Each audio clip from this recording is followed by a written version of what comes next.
उस वायु के चलते ही ये प्राण शक्ति सांसें चलती रहती है।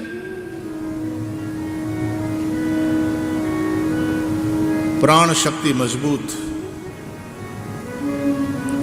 और जितनी प्राण शक्ति मजबूत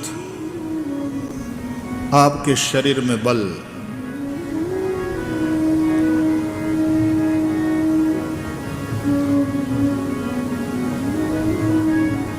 कोई चीज भी हमें उठाना हो, वजनदार चीज, तो आप पहले वायु को भीतर खींचते हैं, भरते हैं, तब उठा पाते हैं।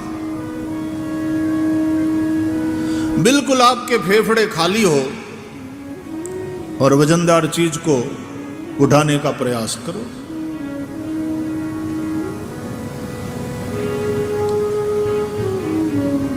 तो भीतर प्राणों को भर करके एकदम छाती फुला करके लोग सो जाते हैं खेल करने वाले, और उसके ऊपर से जीप गाड़ी का व्हील उसके ऊपर से होता हुआ निकल जाता है। खेल करते हैं, अपनी शक्ति का प्रदर्शन करते हैं लोग। ये सब संभव हो जाता है प्राण शक्ति के चलते। वायुपुत्र है हनुमान जी महाराज, वातात्मजम।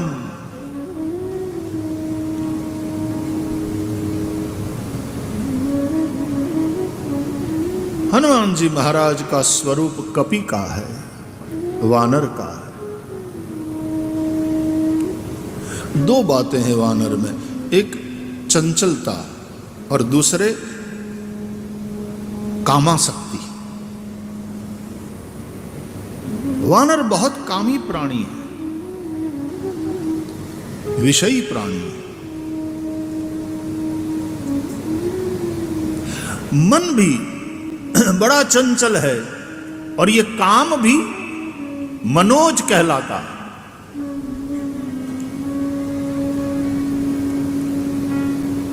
मन से उत्पन्न होता है।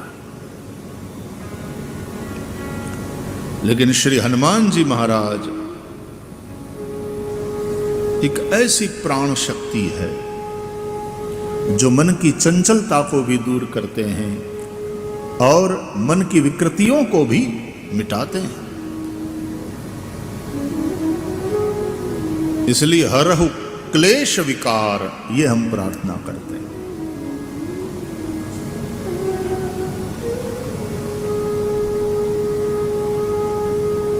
बुद्धिहीन तनु जानिके सुमिरो पवन कुमार, बल बुद्धि विद्या देहु मोहि, ओ हरहु क्लेश विकार।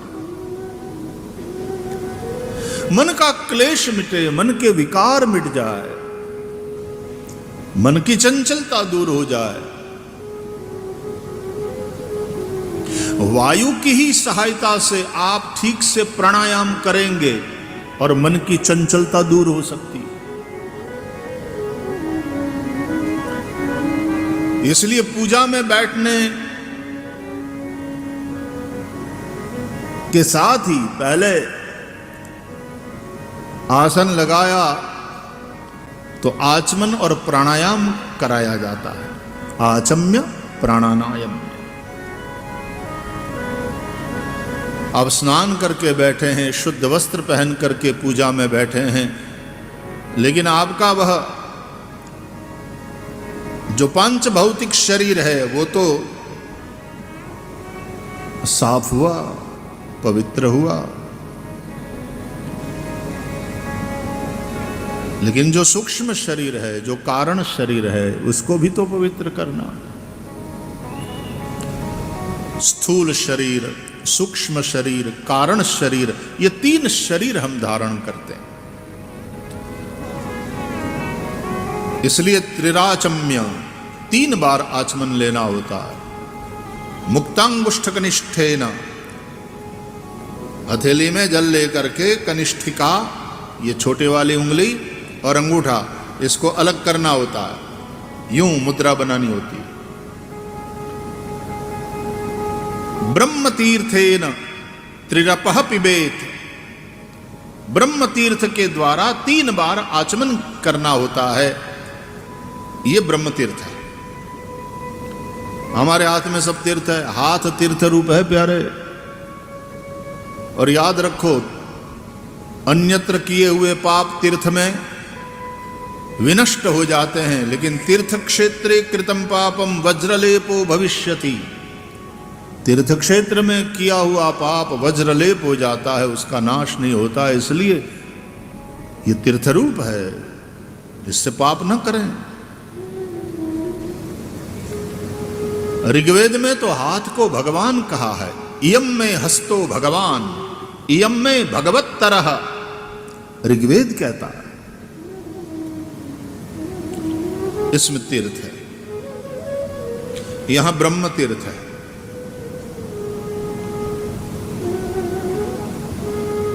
यहां देव तीर्थ है। यहां ऋषि तीर्थ है। यहां पितृ तीर्थ है। ब्रह्म, देव, ऋषि, पितृ।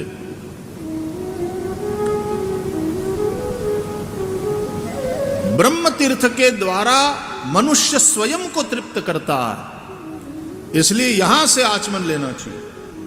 ब्रह्म तीर्थेन त्रिरपः पिबेत, 3 बार आचमन। केशवाय नमः स्वाहा, माधवाय नमः स्वाहा, नारायणाय नमः स्वाहा।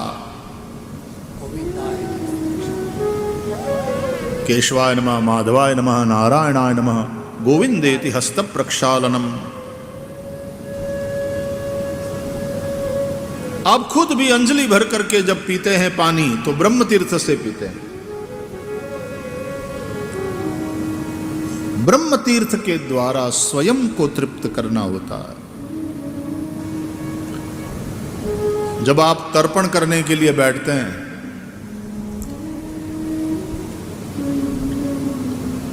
देखो समाज में भिक्षुकों को दान देना, अन्न दान, वस्त्र दान, द्रव्य दान,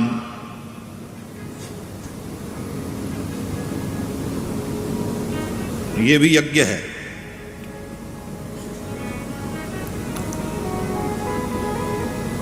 वो अर्पण कहलाता है। उसी तरह पितरों का तर्पण गृहस्थ आदमी करे।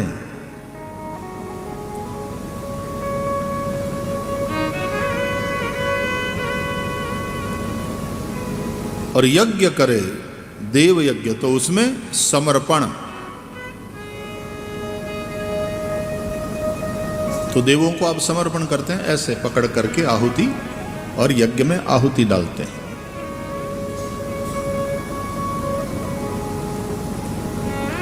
तो अर्पण, तर्पण और समर्पण की संस्कृति है हमारी। और तीनों में त्याग है। त्याग पूर्वक ही रहना है संसार में। जो तुम्हें प्राप्त है उसको भी त्याग पूर्वक भोगो। अकेले मत भोग करो, बांटो और खाओ। ईशावास्य उपनिषद का पहला ही मंत्र। आओ सब मिल करके उसका उद्घोष करें। ईशावास्यम ईशावास्यम ईशावास्यम ईशावास्यम इदं सर्वम इदं सर्वम यत्किंच यत्किंच जगत्यां जगत् जगत्यां जगत् तेन त्यक्तेन तेन त्यक्तेन भुञ्जीथा भुञ्जीथा मा गृधः मा गृधः कस्य स्विद्धनम् कस्य स्विद्धनम् ईशावास्यम इदं सर्वम। ईश और ईशा यानी ईश के द्वारा ये जो कुछ है सब वासित है, व्याप्त है। वही परमात्मा इस जगत में जो जड़ चेतन रूप ये जगत है, जगत्याम, ये अखिल ब्रह्मांड में, ये इस जगत में जड़ चेतन रूप जो कुछ भी है उसमें ये ईश्वर ही व्याप्त है। हाँ, सर्वम खलु इदम ब्रह्म। ज्ञान की दृष्टि क्या कहती है कि सब कुछ ब्रह्म है। जगत्याम, ब्रह्मांड में जगत, जड़ चेतन रूप ये जो जगत है, ये सब ईशावास्यम इदम सर्वम, ये सब कुछ उस ईशा से, ईश्वर। वेदांत में ईश्वर कहते हैं माया विशिष्ट चैतन्य को। ब्रह्म, अभी हम चर्चा करेंगे भागवत में, इन डिसेंडिंग ऑर्डर 3 शब्द है, ब्रह्म, ईश्वर और भगवान। ब्रह्म निर्गुण निराकार, प्रत्यक चैतन्याभिन्न। लेकिन वही ब्रह्म जब माया विशिष्ट बनता है, यानी माया के गुणों को स्वीकार करता है, अपनी ही शक्ति स्वरूप भूता, अपनी ही शक्ति रूप उस माया के गुणों को जब वह ब्रह्म स्वीकार करता है तो उस माया विशिष्ट चैतन्य को ईश्वर कहते हैं। और वह ईश्वर जब अवतार लेता है तो उसको भगवान कहते हैं। तो कूर्म भगवान, वरा भगवान, राम भगवान, नरसिंह भगवान,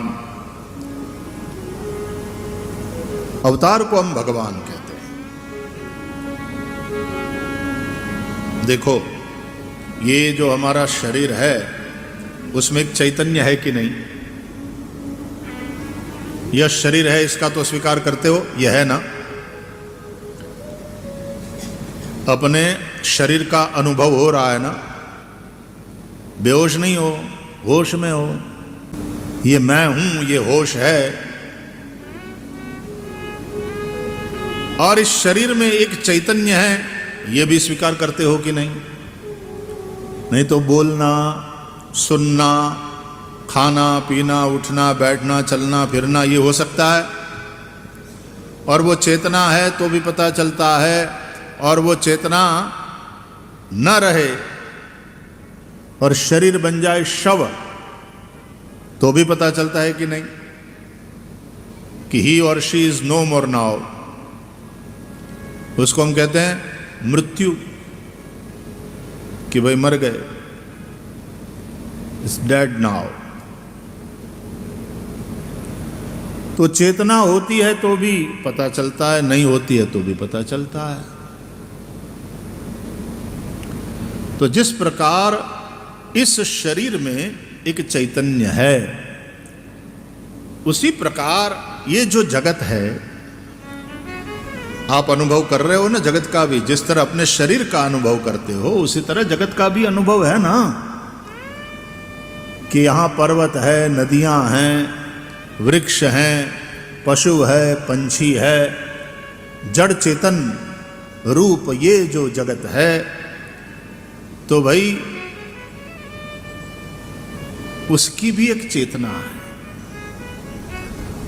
जिस प्रकार इस शरीर को धारण करने वाली तुम्हारी चेतना है, इस जगत को धारण करने वाली भी एक चेतना है। वो इस जगत का ईश है, इसलिए जगदीश कहते हैं उसे। तो ईशावास्यम इदम सर्वम यत्किंच जगत्याम जगत, तो वो जगदीश कहो, ईश्वर कहो, परमात्मा कहो। ब्रह्मेति परमात्मेति भगवान इति शब्दते।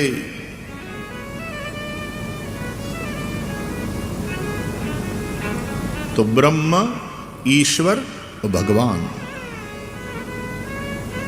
तो ईशावास्यम इदम सर्वम यत्किंच जगत्याम जगत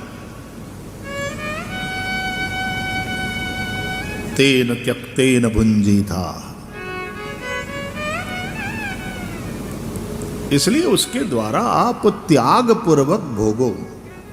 देखो ये सारे भोग जो तुमको प्राप्त हो रहे हैं जगत से ही हो रहे हैं कि नहीं? शरीर भी तुमको मिला जगत से मिला,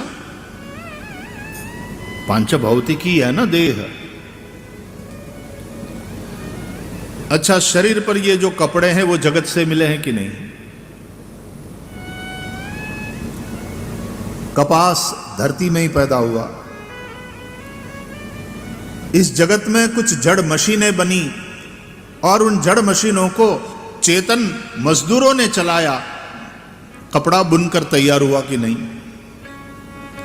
पूरा टेक्सटाइल का बिजनेस, और फिर एक चेतना वाले दर्जी ने नाप लेकर काट छांट करके और सिल करके मेरा कुर्ता तैयार किया ना। जो कुछ मिलता है जगत से ही मिलता है ना। अन्न मिला तो, कपड़ा मिला तो, मकान बना तो, पैसा मिला तो, इस जगत में तुम हो तो जो कुछ जीने के लिए जरूरी है जगत से मिलता है।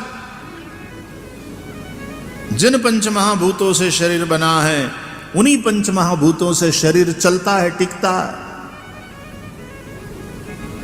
इसलिए जो भी आपको मिला है वो आपको मिला है और वो आपके पास है, लेकिन वो आपका नहीं है।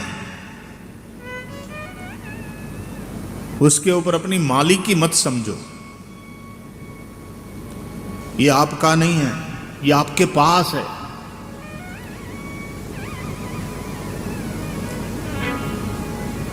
इसलिए भोगो, लेकिन त्याग पूर्वक। क्योंकि अकेला जो खाता है वो पाप खाता है, भगवान ने कहा।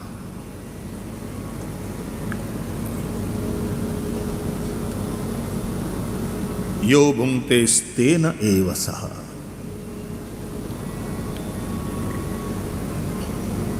बिना यज्ञ किए, यानी बिना बांटे, बिना औरों को दिए, जो अकेला ही अपना पेट भरता है, जो अकेला ही भोगता है, मेरा पैसा, मेरा पैसा, मेरा धन, मेरा मकान, वो चोर है, वो पापी है। ऐसा भगवान ने भगवत गीता में समझाया। तो जो आपके पास है उसमें सबका भाग है। दो, बांटो, त्याग करो। तेन त्यक्तेन भुंजीथा। पहले मैं खा लूं बाद में औरों को दूं, नहीं, पहले औरों को खिलाओ फिर खाओ। पहले परमार्थ के लिए निकालो। जो भी कमाया है, जो भी पाया है, उसमें से पहले परमार्थ के लिए खर्च करो।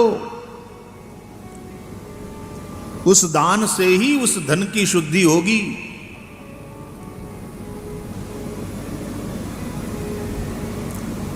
पहले त्याग करो। त्याग पूर्वक भोगो। मां ग्रुधः।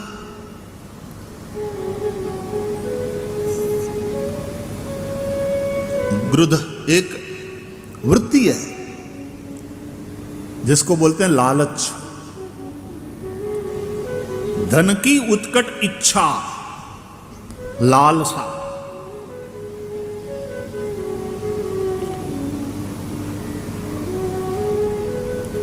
इतनी लालसा भी मत रखो कि उसके पास वो है वो मेरा हो जाए। रावण ने यही किया। जिसके बाद जो था अच्छा लगा छीन लिया। ये गृध्र वृत्ति है। कहते हैं कस्यस्वित् धनम। भाई तुमने बेईमानी से छीन लिया, किसी का ले लिया, या तो चलो मेहनत करके कमाया, लेकिन ये धन किसका है? ये किसका हुआ है? मतलब किसी का नहीं। कस्यस्वित् धनम। माफ करना यदि बोलने में सुनने में थोड़ा सख्त मालूम पड़े, कठोर मालूम पड़े, लेकिन ये सत्य है कि या तो एक न एक दिन धन हमें छोड़ के चला जाएगा। कभी ये भी बन सकता है कि धन हमें छोड़ के चला जाए, या तो एक न एक दिन धन छोड़कर हमें तो जाना ही पड़ेगा। ये तो पक्की बात है कि नहीं? तो धन से संबंध विच्छेद तो पक्का ही है। यदि ये तुम्हारा होता तो तुम साथ ले चलते। कस्यस्वित् धनम। ये धन किसका है? मतलब किसी का नहीं है। इसलिए जो है तो सदुपयोग करो। तेन त्यक्तेन भुंजी था, खिलाकर खाओ। पहले बांटो और फिर आनंद लो। पहले बांटने का आनंद।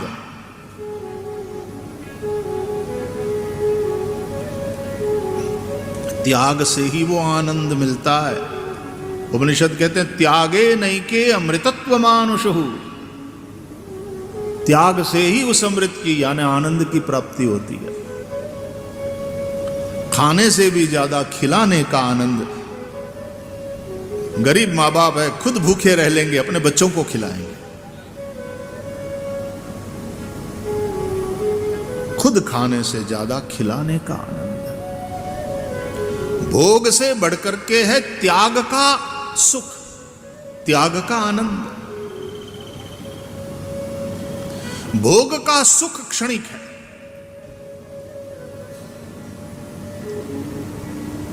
लेकिन त्याग का आनंद। त्यागे नैके अमृतत्व मानुषु।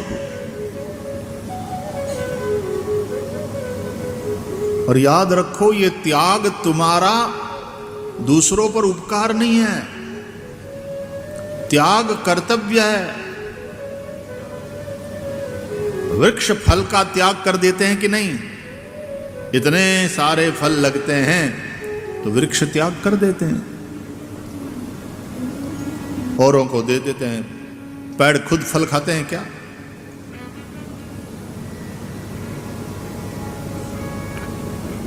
नदियां स्वयं पानी पीती हैं क्या?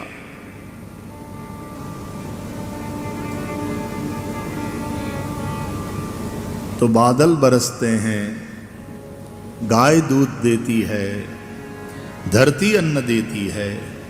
ये देना स्वभाव है, इसलिए ये देना स्वाभाविक है। वास्तव में यदि गाय दूध ना दे तो गाय को पीड़ा होती है। गाय के थन से यदि बछड़ा दूध ना पी ले या तो हम उसका दोहन न कर लें तो गाय को कष्ट होता है। याद रखो, संग्रह हमेशा कष्ट देगा। और बछड़े ने पी लिया या तुमने गाय को दोह लिया और गाय के थन में फिर दूध बचा ही नहीं, तो गाय दुखी हो जाती है क्या कि अब मेरे पास तो दूध बचा ही नहीं ना, फिर से दूध बनेगा। दिन में 2-2 बार दोहना पड़ता है गाय को। हमने विदेशों में देखा, डेयरी उद्योग जहां चलता है तो वहां तो लोग मशीन से वो दूध खींच लेते हैं। दोहन क्या करते हैं? खींच लेते हैं। तो चारों आंचल में, थन में मशीन लगा करके और फिर दूध खींच लेते हैं। हमारे यहां पहले हम बछड़े को दूध पीने देते हैं, पहला अधिकार उसका।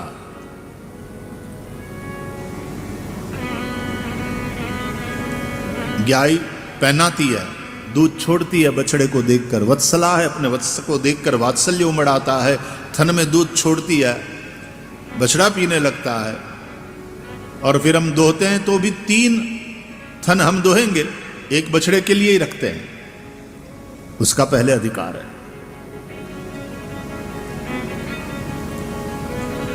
लेकिन वहां हमने देखा कि उस मशीन में वहां एक वो पाइप लगा करके एक लाइन सी बना दी जाती है, तो गाय स्वयं आकर के लाइन में खड़ी हो जाती है, क्योंकि गाय के थन में इतना दूध भरा है, उसको कष्ट हो रहा है, वो देना चाहती है कि कोई ले ले, हमारे थन से कोई दूध निकाल ले, नहीं तो कष्ट होता है। तो लाइन में वहां खड़ी हो जाती है। तो इसका मतलब यह है कि यह दूध देना गाय के जीवन की अनिवार्यता है।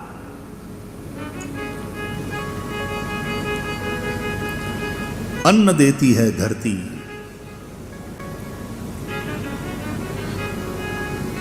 प्रकृति का प्रत्येक तत्व त्याग में संलग्न है, चाहे सूर्य हो, चाहे चंद्रमा हो, चाहे धरती हो, चाहे वायु हो, चाहे बादल हो, चाहे नदियां हो, चाहे पेड़ हो, पृथ्वी का, सृष्टि का प्रत्येक तत्व देने में संलग्न है। और एक मनुष्य है, लोभ के चलते पैसा देता नहीं, संग्रह करता रहता है, और लालच गृद्ध वृत्ति ऐसी है कि औरों के धन की भी इच्छा करता है, ये मुझे मिल जाए, ये मुझे मिल जाए, तो इतना है, अभी इतना और मिल जाए। तो लोभ और लालच, लोभ के चलते तो खर्च करेगा नहीं, और लालच के चलते औरों के धन के ऊपर भी दृष्टि डालेगा। मां गृतः कस्य स्वित् धनम, तो ये समझ लो कि देना तुम्हारे जीवन की अनिवार्यता है।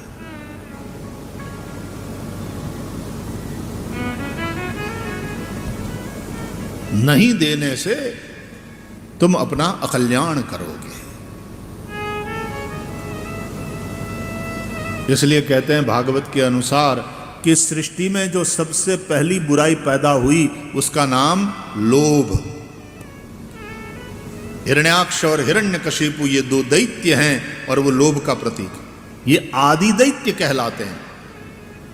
सबसे पहली बुराई लोभ, ये लोभ पाप का बाप है, इसी के चलते मनुष्य पाप करता है। आजकल गजब है, लोग इतना पैसे के प्रति आसक्त है, पैसा पैसा पैसा पैसा, पैसे के चलते इतना पाप करते हैं, इतना पाप करते हैं। व्यापार में बेईमानी करते हैं, पाप करते हैं। डॉक्टर और हॉस्पिटल वाले पाप करते हैं, फार्मास्यूटिकल बिजनेस वाले पाप करते हैं। केवल अपने पैसे के लिए ही यदि आप सोचो और औरों का नुकसान करो तो वो पाप है। बिजनेस करो, लाभ सवाया करो, कोई उसमें दिक्कत नहीं है। व्यापार का तो मतलब ही है ना, मुनाफा करने के लिए हम व्यापार कर रहे हैं। लेकिन पैसा पैसा पैसा, दवाइयों में मिलावट, जो जरूरी नहीं है वो ऑपरेशन कर देना, जरूरी नहीं है ऐसे रिपोर्ट्स कराना, ये गृध्र वृत्ति है। ईशावास्योपनिषद कहता है पहले ही मंत्र में, मां गृधः, और पैसे के लिए सब कर रहे हो। कस्य स्वित् धनम, जिन पैसों के लिए तुम कर रहे हो तुम्हारा है क्या? तुम्हारे साथ चलेगा क्या? पैसा तो साथ नहीं चलेगा, लेकिन पैसों के लिए जो तुमने पाप किया है वो जरूर साथ चलेगा। पाप पीछा नहीं छोड़ेगा, या तो इस जन्म में भोगना पड़ेगा, नहीं तो दूसरे जन्म में। विष्णु स्मृति आदि में श्लोक है कि जिस प्रकार सैकड़ों गायों में से बछड़ा अपनी मां को पहचान कर सीधे वहां चला जाता है और थन से मुंह लगाकर दूध पीने लगता है। दूसरे जन्म में भी तुम्हारे कर्म तुमको ढूंढ ही लेते हैं, भोगना ही पड़ता है। अवश्यमेव भोक्तव्यम कृतम कर्म शुभाशुभम। शुभ अशुभ जो भी हमने कर्म किए हैं भोगना ही पड़ता है भाई। इसलिए ये धर्म तुम्हारा मार्गदर्शन करता है, क्या करना चाहिए क्या नहीं करना चाहिए। संसार में रहो, जो भी कुछ तुम्हारे पास है वो जगत से ही मिला है। जगत में जो भी जड़ चेतन है सब ईश्वर का ही स्वरूप है, ईश्वर से ही व्याप्त है। किसी को छलो नहीं। औरों को छलने वाला सबसे पहले खुद को छलता है।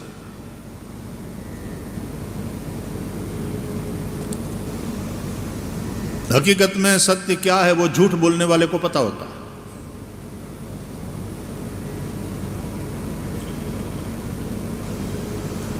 अगले को भ्रांति में डाले तो डाले, लेकिन सत्य क्या है वो झूठ बोलने वाले को तो पता। उसने सत्य के ऊपर एक पर्दा डाल रखा।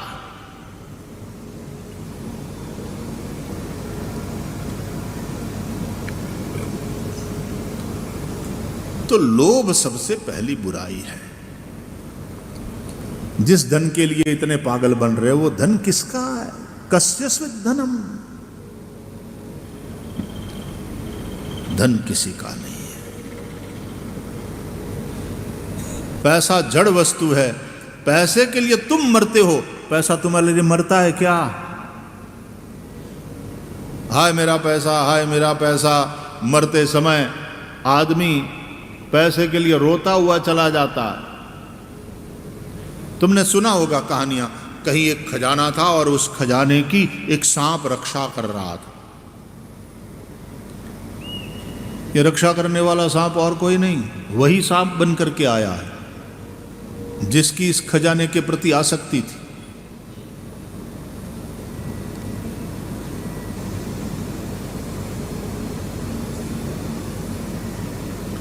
अब उस खजाने से सांप बनने के बाद वो 1 लीटर दूध भी खरीद सकता है। जिस खजाने की वो रक्षा कर रहा है।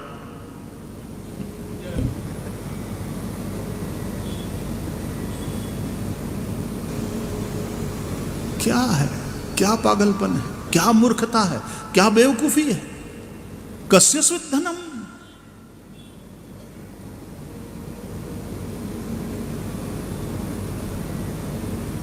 इस शरीर में तुम हो, तुम्हारे प्रारब्ध के चलते जितनी आयु लिखी है इस शरीर में हो, लेकिन यह शरीर भी तुम्हारा नहीं है।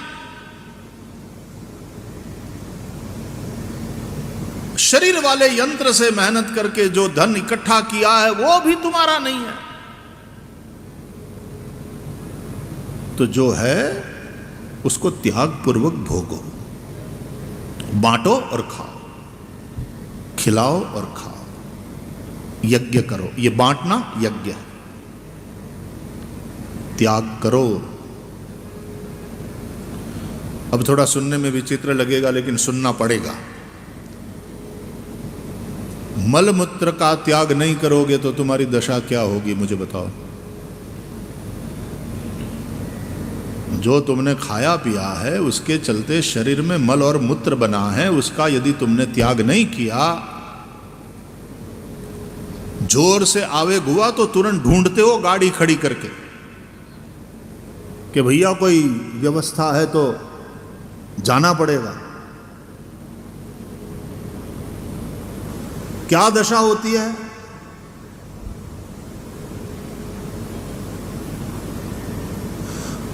और कोई जगह मिल गई और वहां जाकर के त्याग कर दिया, कितनी शांति हो जाती है।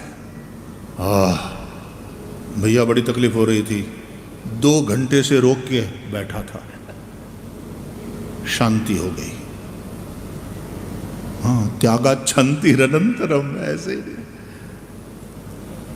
यह सूत्र वहां पर भी अनुभव में आता है, त्याग से ही शांति है। अब वहां कंजूसी करो कि नहीं नहीं हम तो नहीं देंगे, हम तो त्याग नहीं करेंगे, और त्याग नहीं करोगे मलमूत्र का तो मरो। इतने रोग हो जाएंगे, इतने रोग हो जाएंगे, और फिर शरीर में इतना कष्ट होगा। इसलिए आयुर्वेद कहता है आवेगों को रोको मत। भूख भी एक आवेग है। भूख लगे तो ब्रह्मार्पण करके खा लो। और तुम पैसों के पागल, भूख लगी है तब खाते नहीं, खाने बैठे तब भूख नहीं, सोने का टाइम है तो नींद नहीं, नींद आ रही है तो सोने का टाइम नहीं। क्या बना रखा है हमने जिंदगी को? ये हम अपने ही बनाए हुए जाले में फंसते जा रहे हैं। वरना जीवन बहुत सरल है।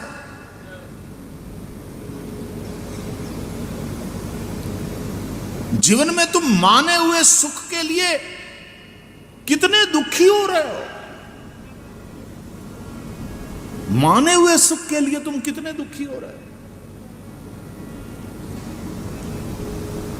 और जीवन का लक्ष्य सुख नहीं है। हां, इच्छा तो सभी करते हैं, सुखम में भूयात दुखम में महाभूत। सभी की इच्छा यही रहती है, मुझे सुख मिले, मेरे जीवन में दुख ना हो। यह कॉमन इच्छा है। यह इच्छा तो हो सकती है तुम्हारी, लेकिन यह तुम्हारे जीवन का लक्ष्य नहीं हो सकता। सुख की प्राप्ति नो। जीवन का लक्ष्य है सुख नहीं, जीवन का लक्ष्य है सत्य का साक्षात्कार।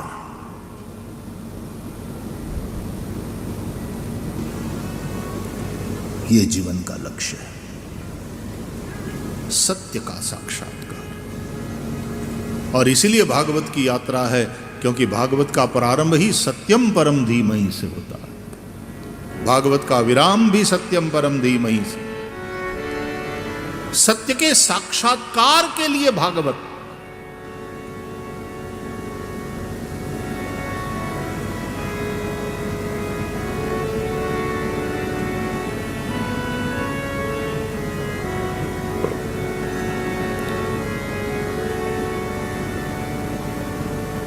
सत्य ही सुंदर है, वही शिव है।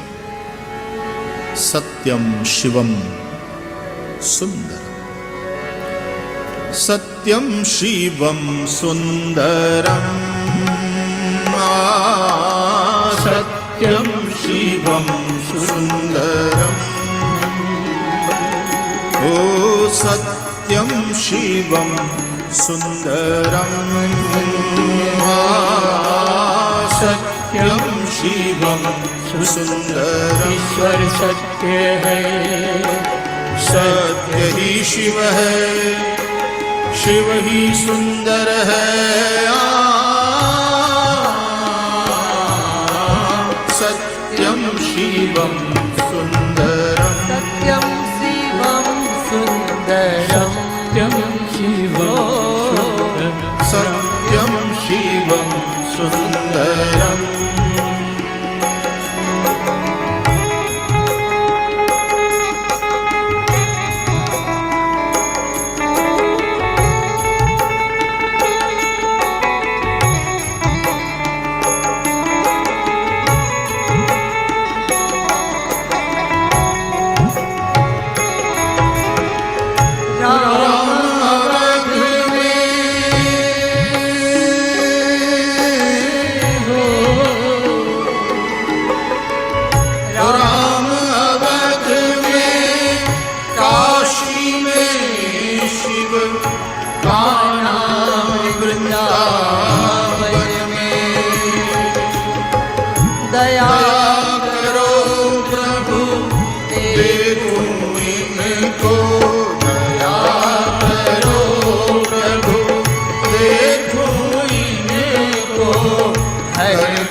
शिवं सुन्दरम्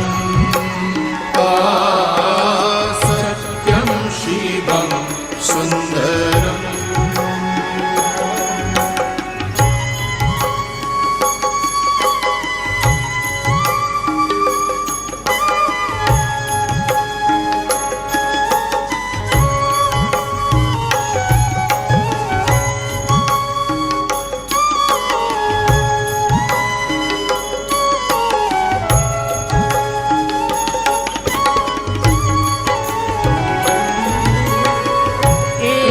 सूर्य है